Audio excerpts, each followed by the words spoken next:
मैं डॉक्टर भामा अग्रवाल आपके अपने यूट्यूब चैनल पर आपका स्वागत करती हूँ, अभिनंदन करती हूँ।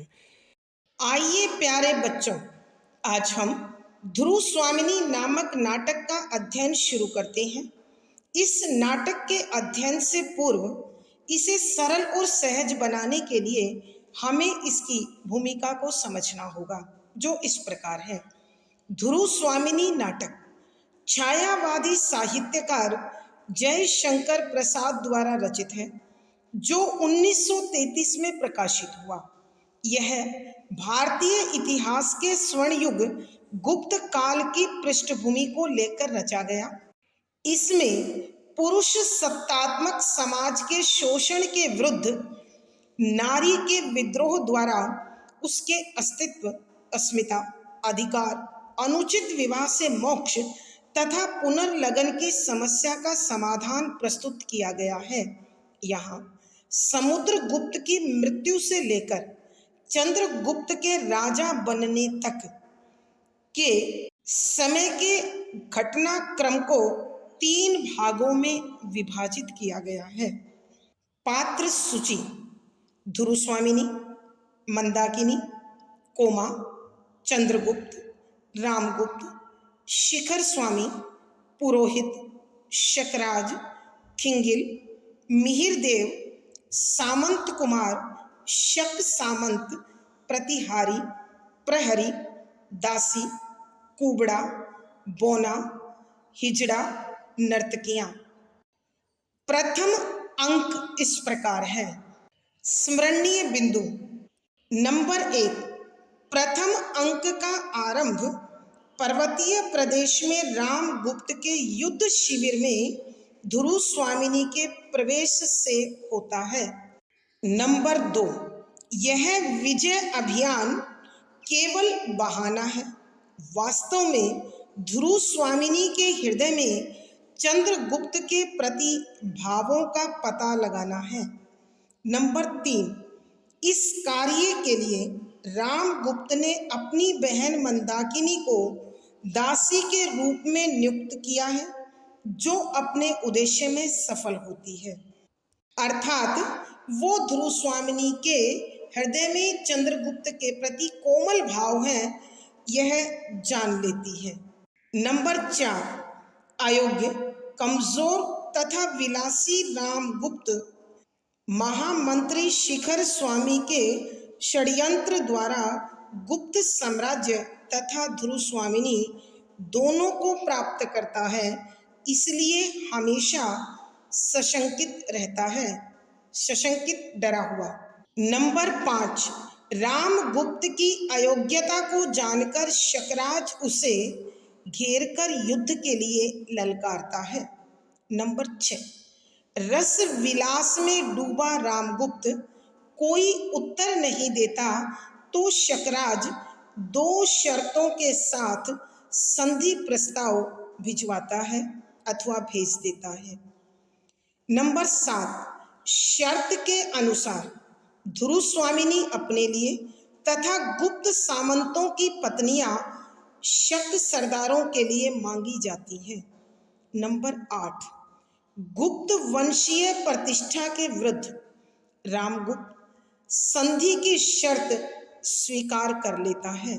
नंबर 9, ध्रुव स्वामिनी अपनी प्रतिष्ठा की रक्षा के लिए रामगुप्त से प्रार्थना करती है, मगर वह इसके लिए तैयार नहीं होता।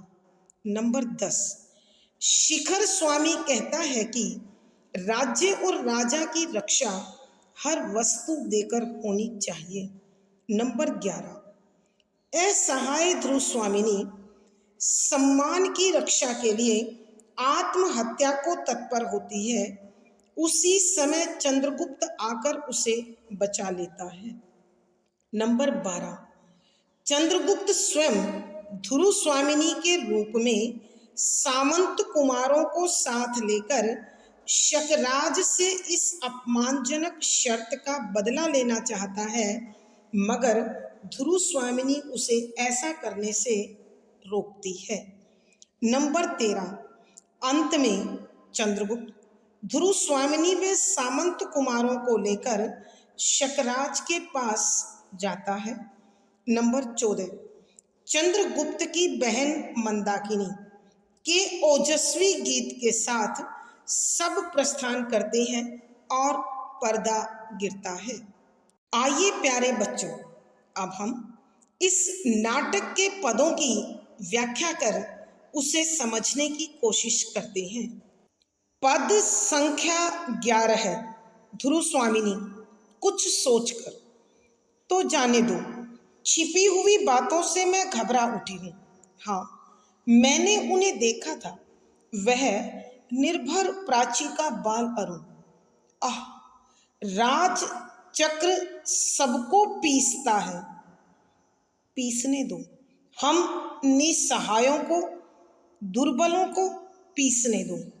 प्रसंग प्रस्तुत गद्यांश छायावाद के आधार स्तंभ कवियों में प्रमुख श्री जयशंकर प्रसाद जी द्वारा रचित ध्रुव स्वामिनी नामक नाटक के प्रथम अंक से लिया गया है।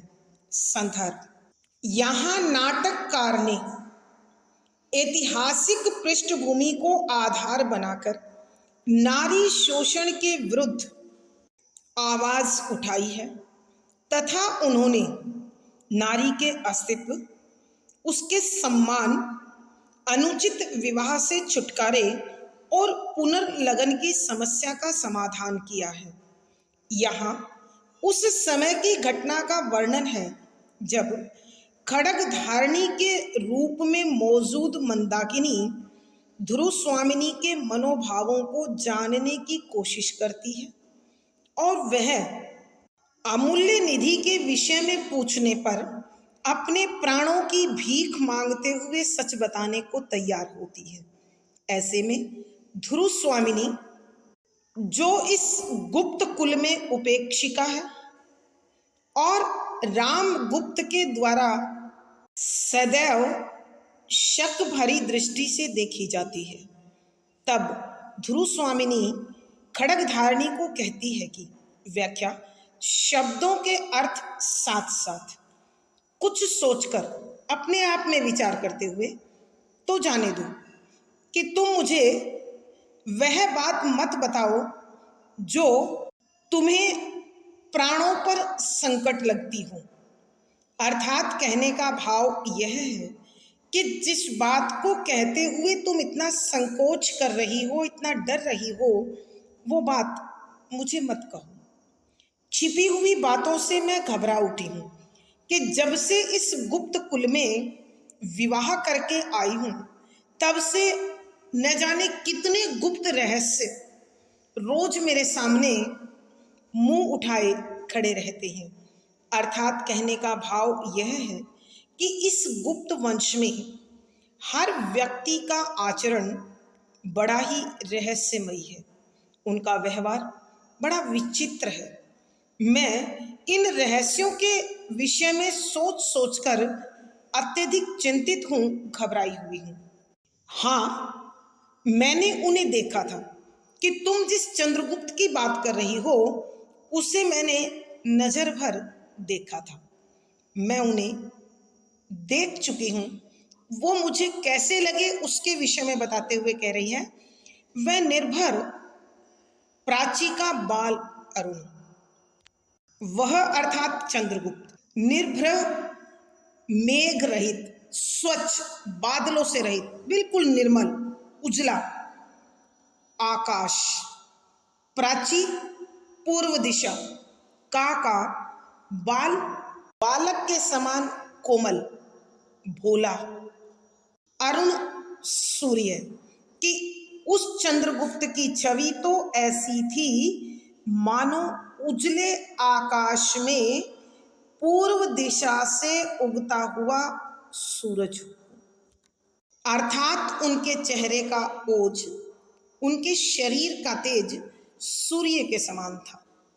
आह, राज चक्र सबको पीसता है कि कितनी बुरी बात है। राजनीति सबका शोषण करती है, अर्थात जहां भी उसे कमजोर दिखाई देता है अथवा जिसे भी वो अपने से अधिक शक्तिशाली समझता है और उसे विनम्र देखता है तो उसका शोषण करता है, उसके साथ अन्यायपूर्ण व्यवहार करता है। पीसने दो कि इसी प्रकार शोषण करने दो हम निस्सहायों का, कि जिसकी कोई सहायता करने वाला नहीं है, निस्सहाय, असहाय, लाचार, बेबस, विवश, कि जो स्वयं असहाय है, जो स्वयं लाचार और बेबस है, उसे राजचक्र इसी तरह पीसेगा, उसका इसी प्रकार शोषण करेगा। तो कमजोर को और असहाय को यह शोषण स्वीकार करना ही पड़ेगा। ये प्यारे बच्चों, हम एक बार फिर इस पद की व्याख्या करते हैं। यहाँ ध्रुव स्वामिनी खड़ग धारणी के समक्ष चंद्रगुप्त की छवि को जैसा उसने महसूस किया उसे उसी रूप में प्रस्तुत करते हुए कहती है कि कुछ सोचकर, अपने आप में विचार करते हुए तो जाने दो कि हे दासी, तुम उस बात को रहने दो जिस बात को कहते हुए तुम इतनी डरी हुई हो। तुम्हें प्राणों का संकट महसूस होता है। छिपी हुई बातों से मैं घबरा उठी हूँ कि जब से इस गुप्त कुल में विवाह करके आई हूँ, हर तरफ मुझे रहस्य ही नजर आते हैं। हर व्यक्ति का आचरण बड़ा विचित्र है, बड़ा अद्भुत सा है, और इन रहस्यों को देख देख कर, समझ कर मैं भयभीत रहने लगी हूँ, घबराने लगी हूँ। तुम ऐसे रहस्य को प्रकट मत करो कि मैं और चिंतित हो जाऊं और घबरा जाऊं। हाँ, मैंने उन्हें देखा था कि तुम जिस चंद्रगुप्त की बात कर रही हो उसे मैंने नजर भर देखा था। वह निर्भर प्राची का बाल अरुण, कि वह पूर्ण स्वच्छ बादलों से रहित उजले आकाश में पूर्व दिशा से उगते हुए सूर्य की भांति तेजवान, आभावान है, उसी भांति कोमल है, आकर्षक है। आह, राजचक्र सबको पीसता है। ये कितनी दुखपूर्ण बात है कि राजनीति में सबका शोषण होता है, चाहे वो कमजोर हो अथवा राजनीति में जिसे शक्तिशाली और विनम्र देखा जाता है उसका शोषण किया जाता है, उस पर अत्याचार किया जाता है। पिसने दो हम निस्सहायों को, दुर्बलों को पिसने दो, कि हमारा शोषण होने दो, क्योंकि हम असहाय हैं, हम कमजोर हैं, और राजनीति हमेशा लाचार, विवश, असहाय और कमजोर का शोषण करती है, उस पर अत्याचार करती है। भावार्थ, यहाँ कहने का भाव यह है कि राजनीति का यह अखंड नियम है कि वह अपने प्रतिपक्ष को, जो सशक्त और विनम्र है, उसका तथा कमजोर का शोषण अवश्य करती है। विशेष यहाँ राजनीति के सिद्धांतों पर प्रकाश डाला गया है। शुद्ध साहित्यिक खड़ी बोली है, तत्सम प्रधान शब्दावली है, शांत रस प्रसाद गुण है, व्यंजना शब्द शक्ति है, दृश्य बिंब का आयोजन है, संवादात्मक शैली का निर्वाह हुआ है। पद संख्या 12 है। खड़ग धारिणी देवी, वह वल्लरी जो झरने के समीप पहाड़ी पर गई है, उसकी नन्ही नन्ही पत्तियों को ध्यान से देखने पर आप समझ जाएंगी कि वह काई जाति की है। प्राणों की क्षमता बढ़ा लेने पर वही काई जो विचलन बनकर गिरा सकती थी, अब दूसरों को ऊपर उठाने का अवलंब बन गई है।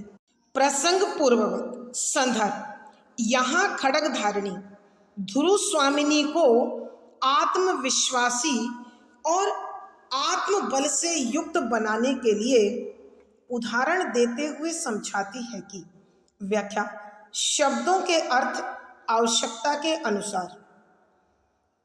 खड़ग धारिणी, तलवार धारण करने वाली अर्थात दासी। देवी, हे महादेवी, वह उधर जो पहाड़ी के पास है। वल्लरी कमजोर टहनी अर्थात लता जो कि झरने के समीप, झरने के पास पहाड़ी तक चढ़ चुकी है, उसकी नन्ही नन्ही पत्तियों को ध्यान से देखने पर आप समझ जाएंगे कि जब आप उस लता के साथ जो छोटी छोटी पत्तियां हैं उन्हें ध्यान से देखोगी, अच्छी प्रकार से देखोगी, बारीकी से देखोगी, तो तुम्हें समझ में आएगा कि यह कोई लता नहीं बल्कि काई जाति की एक बेल है जो पत्तियों के रूप में सशक्त बन चुकी है, शक्तिशाली बन चुकी है, ताकतवर बन चुकी है।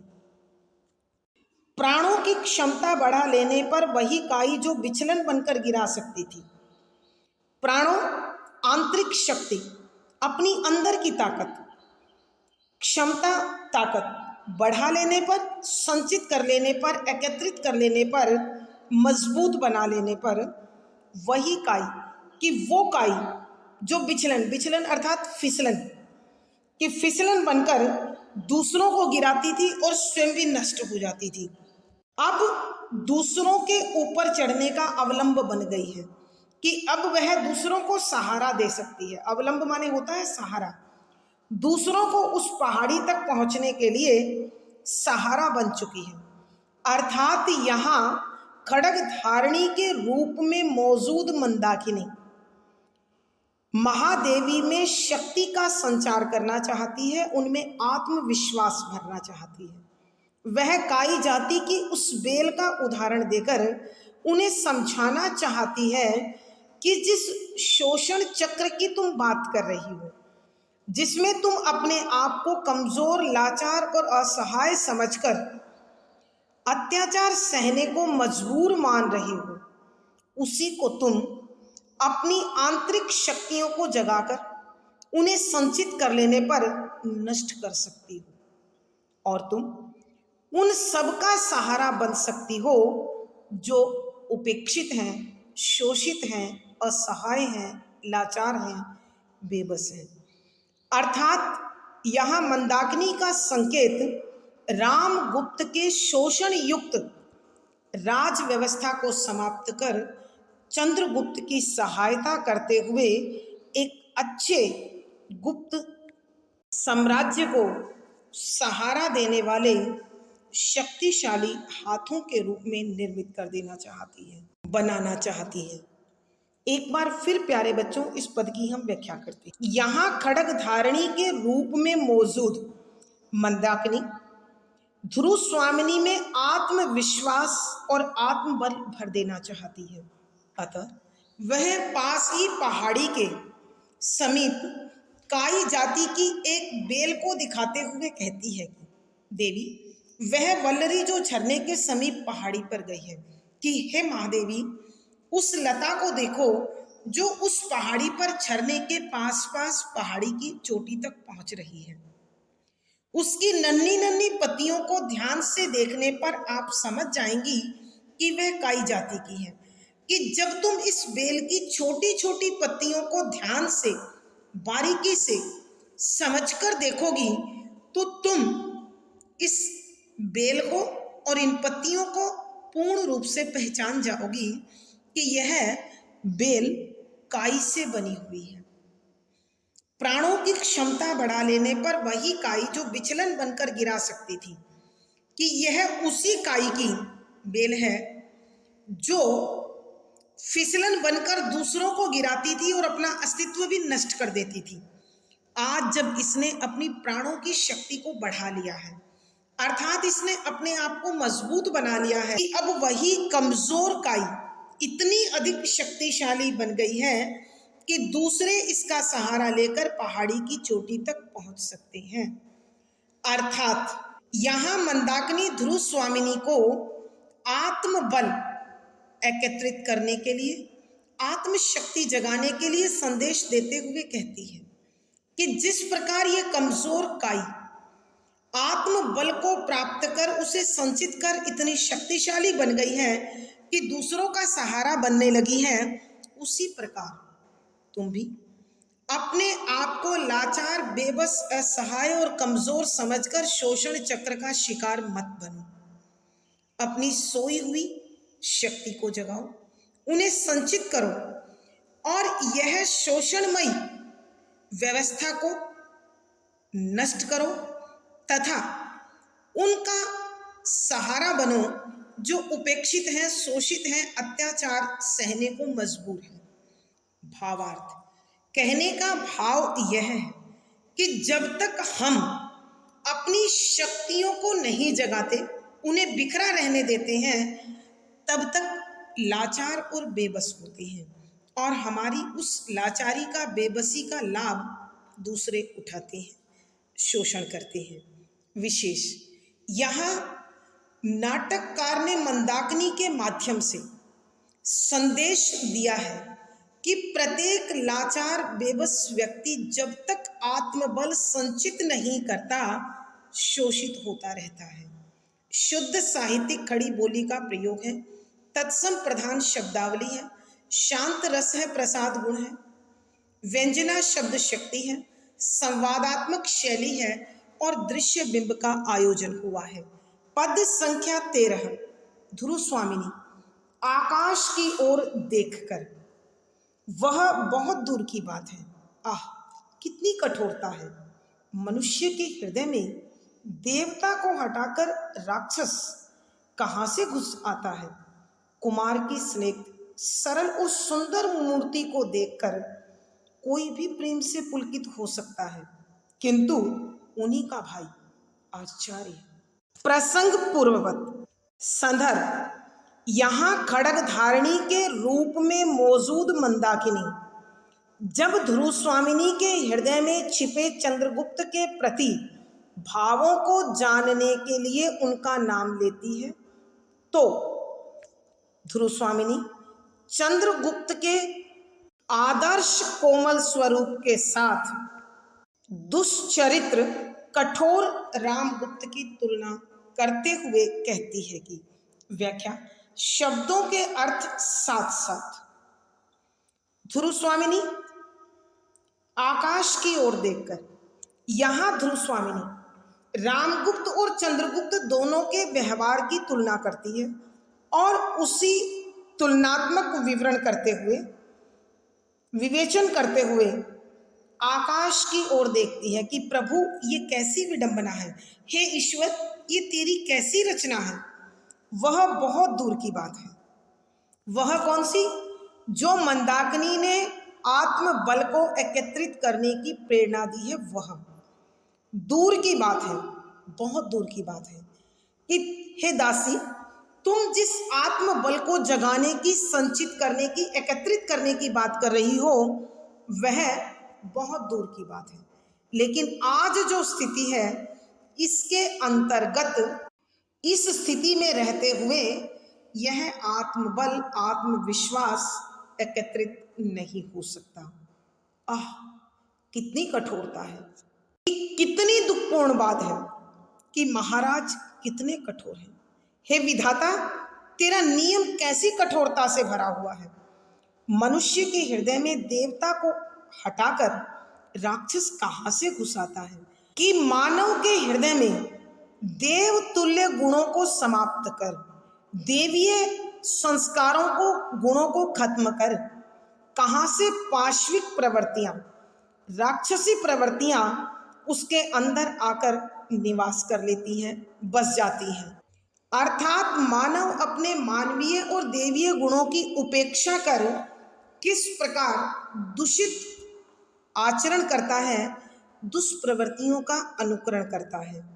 कुमार की स्निग्ध, सरल और सुंदर मूर्ति को देखकर कोई भी प्रेम से पुलकित हो सकता है कि चंद्रगुप्त की वह कोमल, स्निग्ध माने कोमल, सरल माने सहज और सुंदर आकर्षक मूर्ति रूप, कोई भी प्रत्येक व्यक्ति प्रेम आनंद से, उनके प्रति लगाव से पुलकित हो सकता है, प्रसन्न हो सकता है कि चंद्रगुप्त के उस कोमल, सरल, सहज और आकर्षक रूप को देखकर प्रत्येक व्यक्ति उनसे प्रेम कर प्रसन्नता का अनुभव करता है। अर्थात कहने का भाव यह है कि चंद्रगुप्त का जो स्वरूप है, जो व्यवहार है, जो आचरण है, वह बड़ा आकर्षक है, मोहक है, सरल है, सहज है। वहां किसी प्रकार की कोई दुश्चरित्रता, कोई दुर्व्यवहार नहीं है। किंतु उन्हीं का भाई, परंतु एक उनका भाई रामगुप्त है, जो विलासी है, अयोग्य है, कठोर है, मद्यप है, दुश्चरित्र है।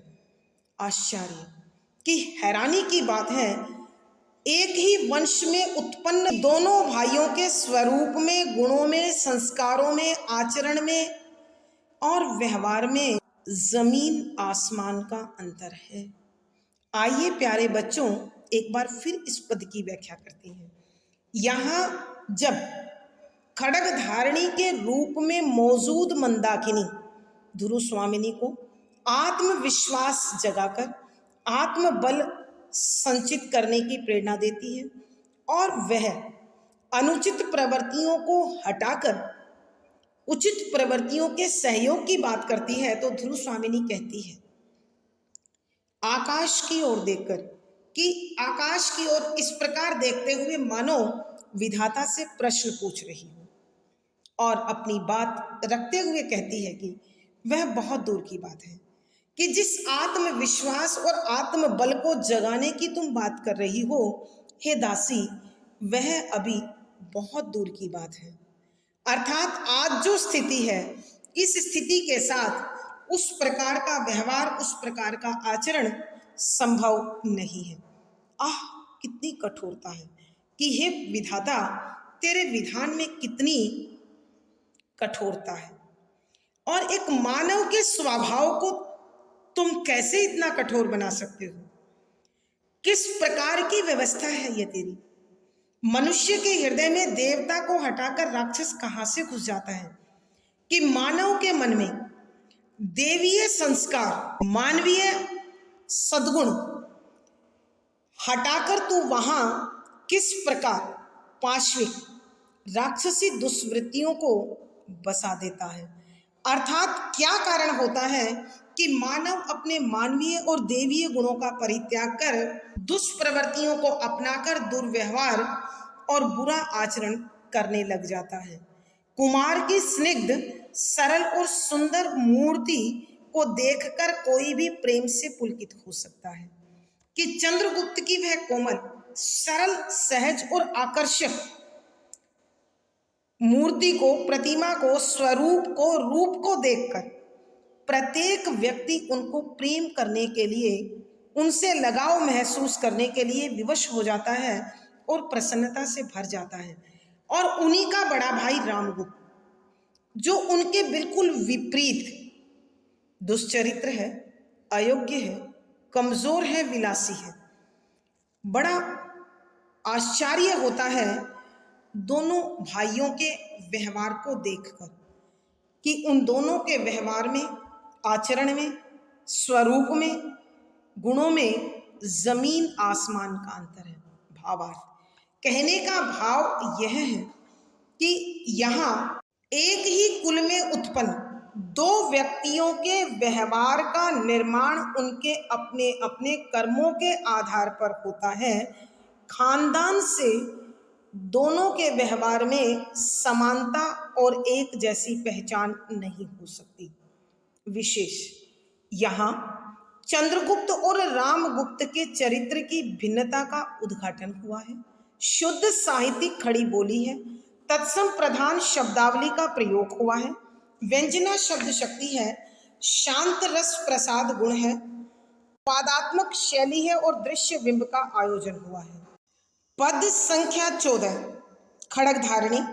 कुमार को इतने से ही संतोष होगा कि उन्हें कोई विश्वास पूर्वक स्मरण कर लेता है। रही अभ्युदय की बात, सो तो उन्हें अपने बाहुबल और भाग्य पर विश्वास है, ध्रुव स्वामिनी, किंतु उन्हें साहस का कोई ऐसा काम न करना चाहिए जिससे उनकी परिस्थिति और भी भयानक हो जाए। खड्ग धारिणी खड़ी होती है। अच्छा, तो अब तू जा और अपने मौन संकेत से किसी दासी को यहाँ भेज दे। मैं अभी यहाँ बैठना चाहती हूँ। खड़गधारिणी नमस्कार करके जाती है दासी का प्रवेश। प्रसंग पूर्ववत संदर्भ यहाँ खड़गधारिणी के रूप में मौजूद मंदाकिनी जब ध्रुव स्वामिनी के हृदय में चंद्रगुप्त के प्रति कोमल और प्रेमपूर्ण भावों को देखती है तो वह आश्वस्त होती है और महादेवी से कहती है कि व्याख्या शब्दों के अर्थ साथ साथ खड़गधारिणी कुमार को इतने से ही संतोष होगा।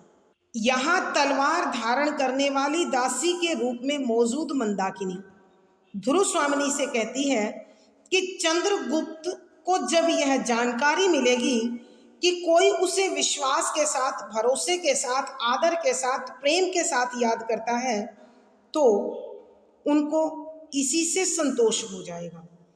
उन्हें इसके अतिरिक्त कुछ और नहीं चाहिए।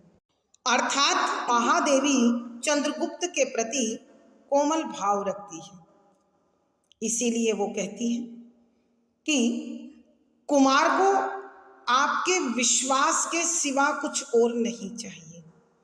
आप उसे आदर के साथ, प्रेम के साथ स्मरण करती हैं, यही उनको शक्ति देगा, प्रसन्नता देगा, आनंद देगा और आत्मसंतोष देगा।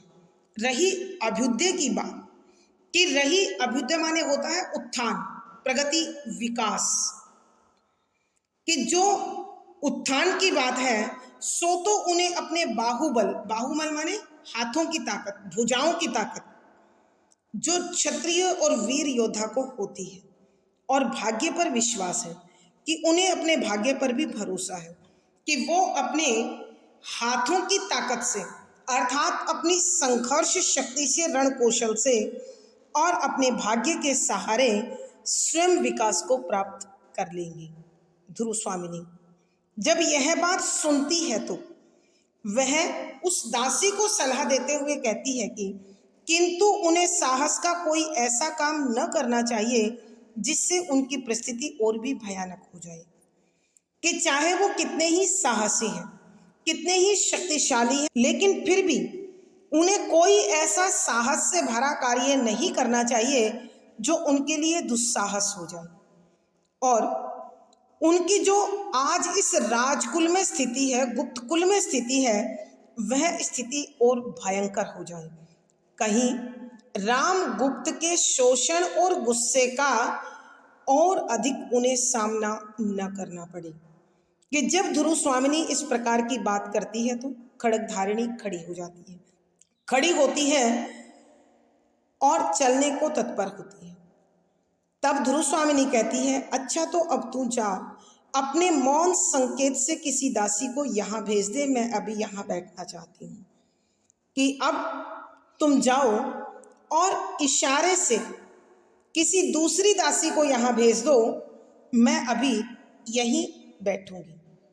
और इस प्रकार वह दासी नमस्कार करके चली जाती है और दूसरी दासी वहाँ आ जाती है। आइए प्यारे बच्चों, एक बार फिर इस पद की व्याख्या करते हैं। यहाँ खड़गधारिणी यानी तलवार धारण किए हुए दासी के रूप में मौजूद मंदाकिनी जब ध्रुव स्वामिनी के हृदय में चंद्रगुप्त के प्रति कोमल और प्रेमपूर्ण भावों को देखती है तो वह आश्वस्त होकर कहती है कि कुमार को इसी बात से बड़ी प्रसन्नता, आनंद और संतोष मिलेगा कि कोई उस पर भरोसा करता है, कोई उसे प्रेम से याद करता है। उसके लिए इतना ही काफी है, उसे किसी अन्य सहयोग की अपेक्षा या आशा या जरूरत नहीं है। रही बात अभ्युदय की कि जो विकास की बात है, जो उन्नति और प्रगति की बात है, उन्हें अपने हाथों के बल पर, रणकौशल पर तथा अपने भाग्य पर पूर्ण विश्वास है कि कभी न कभी वह इस दुराचार का अंत कर अपने अधिकारों को अवश्य प्राप्त कर लेंगे। तब ध्रुव स्वामिनी सलाह देती हुई कहती है, किंतु उन्हें साहस का कोई ऐसा काम न करना चाहिए जिससे उनकी परिस्थिति और भी भयानक हो जाए, कि उन्हें ऐसा कोई साहस से पूर्ण जो दुस्साहस बन जाए ऐसा कार्य नहीं करना चाहिए, वरना रामगुप्त का शोषण और उसका कठोर व्यवहार, दुराचार उनकी स्थिति को और भी भयंकर बना देगा, उनके जीवन में और अधिक संकटों को बढ़ा देगा। जब मंदाकिनी यह सुनती है तो वह जब दासी यह सुनती है तो वह खड़ी हो जाती है और ध्रुवस्वामिनी कहती है कि अच्छा तो अब तू जा और इशारे से किसी दूसरी दासी को यहाँ भेज दे, क्योंकि मैं अभी यहाँ बैठना चाहती हूँ। और इस प्रकार तलवार धारण किए हुए वह दासी नमस्कार करके चली जाती है और दूसरी दासी वहाँ आ जाती है। भावार्थ, कहने का भाव यह है कि जो व्यक्ति स्वयं सबल है, बस दूसरों की नज़र में अपने लिए विश्वास और आस्था देखकर ही उसे शक्ति प्राप्त होती है, शारीरिक सहयोग की आवश्यकता उसे नहीं होती। विशेष यहाँ चंद्रगुप्त के उदात्त चरित्र को प्रकट किया गया है। शुद्ध साहित्यिक खड़ी बोली है, तत्सम प्रधान शब्दों ने भाव आकर्षक बना दिए हैं, व्यंजना शब्द शक्ति है, शांत रस प्रसाद गुण है, संवादात्मक शैली का निर्वाह हुआ है, दृश्य बिंब का आयोजन है। आज की कक्षा में प्यारे बच्चों इतना ही। अगली वीडियो में फिर मुलाकात होगी। पिछली वीडियो का लिंक डिस्क्रिप्शन बॉक्स में मिल जाएगा। आशा है पढ़ा गया विषय आपको समझ में आया है। आप अपने भाव व विचार कमेंट बॉक्स में लिखें, वीडियो को लाइक करें, शेयर करें और चैनल सब्सक्राइब करें। आपका दिन और जीवन मंगलमय हो, इसी शुभकामना के साथ आभार, धन्यवाद।